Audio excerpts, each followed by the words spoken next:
Welcome to our daily Bible reading. I'm Sam, and together we read the Word of God, seeking His will for our lives.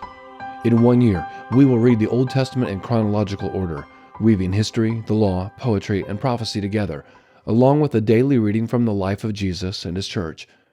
We use the 5-day Bible reading program from Lower Light Publishing. We are reading from the World English Bible Translation. This is Week 1, Day 4. Today, we'll read Genesis 9 through 11 and Mark 4. Let's read. Genesis chapter 9. God blessed Noah and his sons and said to them, "Be fruitful, multiply, and replenish the earth. The fear of you and the dread of you will be on every animal of the earth and on every bird of the sky.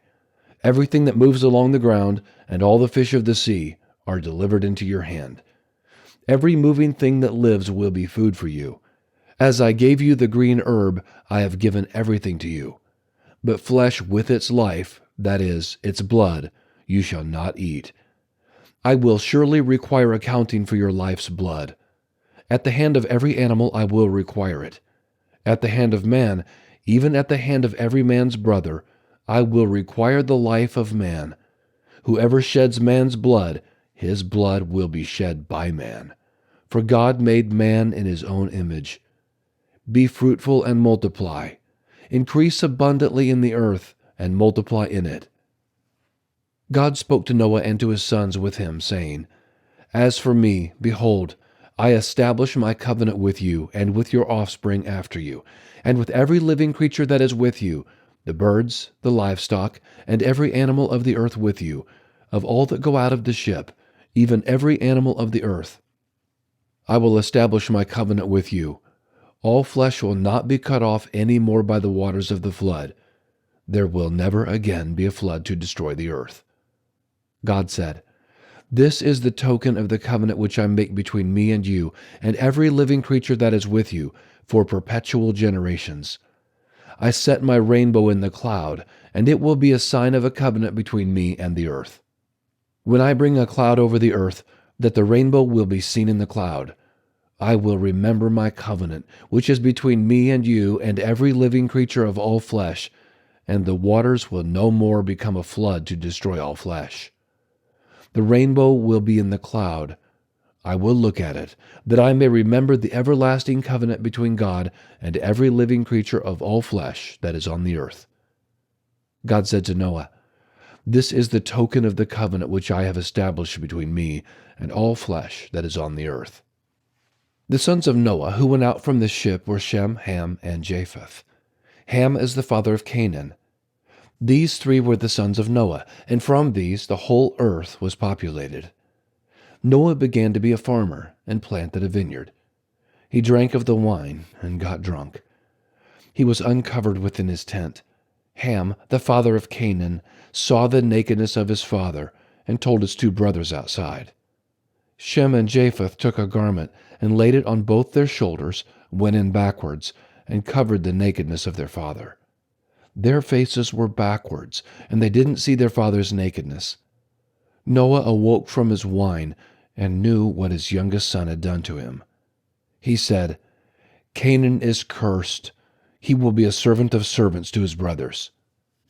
He said, "Blessed be the Lord, the God of Shem. Let Canaan be his servant. May God enlarge Japheth.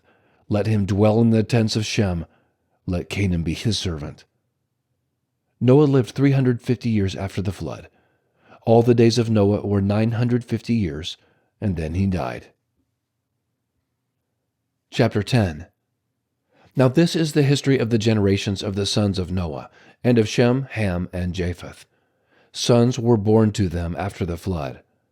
The sons of Japheth were Gomer, Magog, Madai, Javan, Tubal, Meshech, and Tyrus.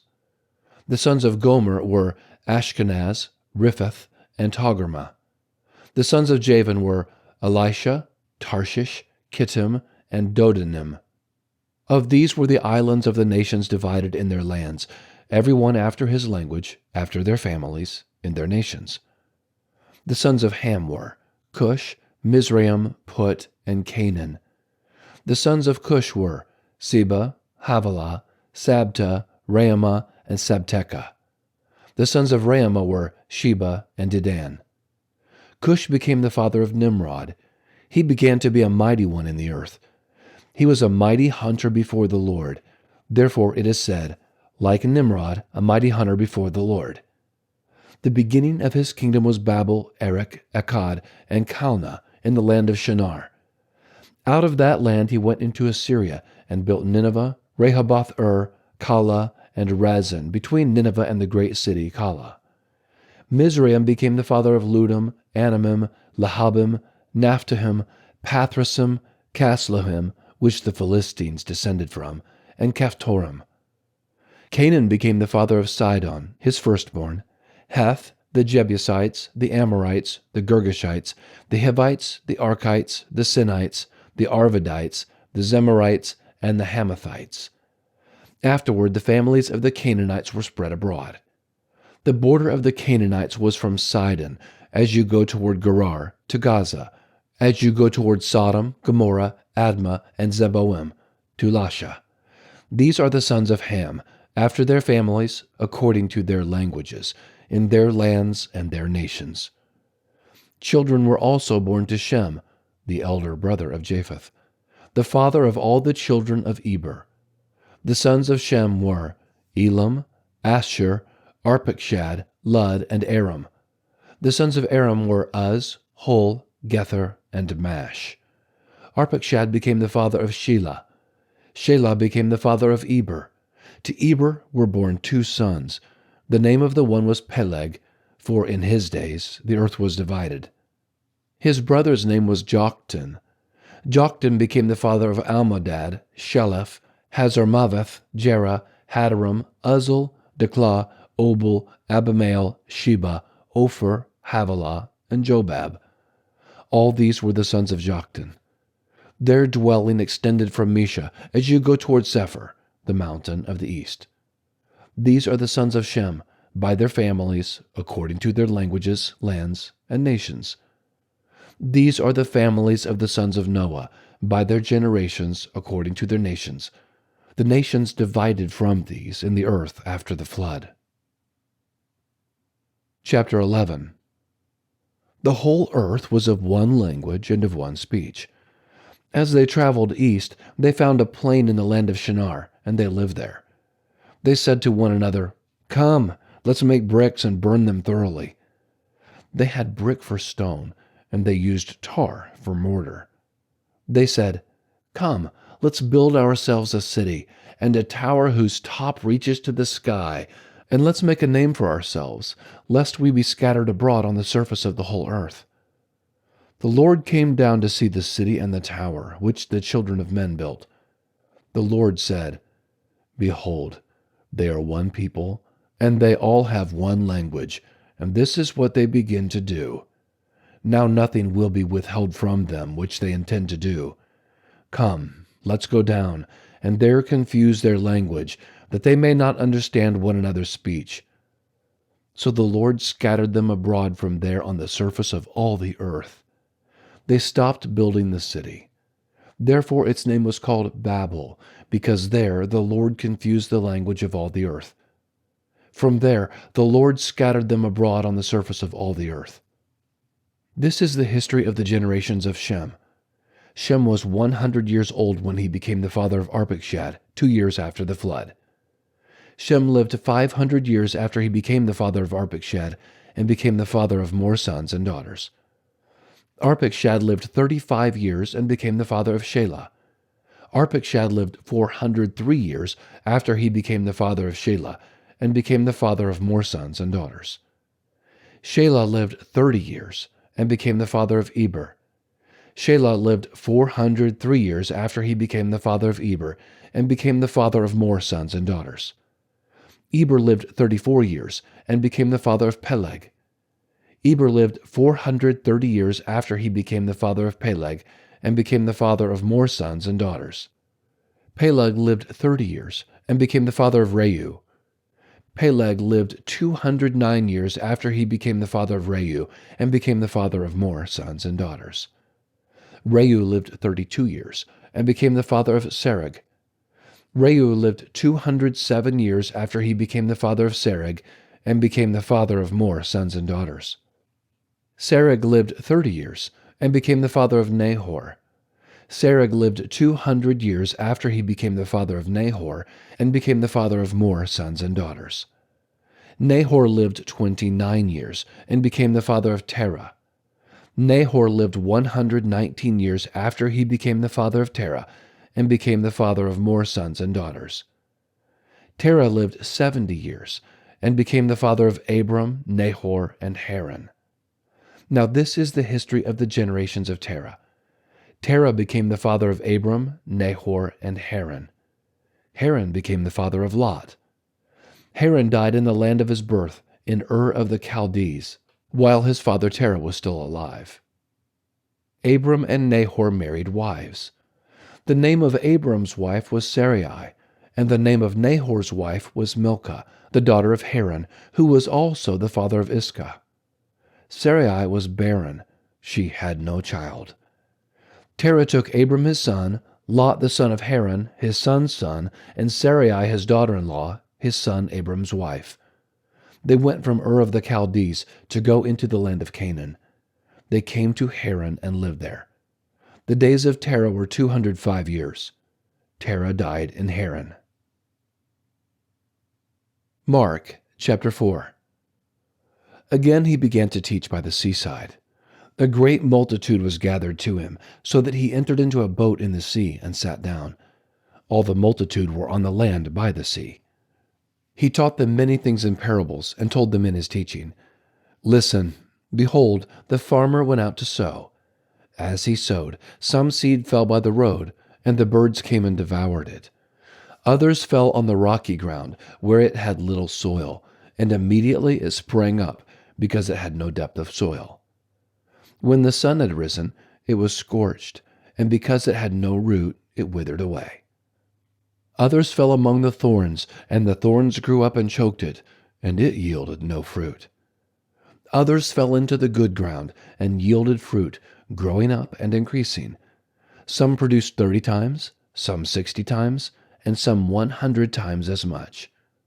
He said, Whoever has ears to hear, let him hear. When he was alone, those who were around him with the 12 asked him about the parables. He said to them, To you is given the mystery of God's kingdom, but to those who are outside, all things are done in parables, that, seeing they may see and not perceive, and hearing they may hear and not understand, lest perhaps they should turn again, and their sins should be forgiven them. He said to them, Don't you understand this parable? How will you understand all of the parables? The farmer sows the word. The ones by the road are the ones where the word is sown, and when they have heard, immediately Satan comes and takes away the word which has been sown in them. These in the same way are those who are sown on the rocky places, who, when they have heard the word, immediately receive it with joy. They have no root in themselves, but are short-lived.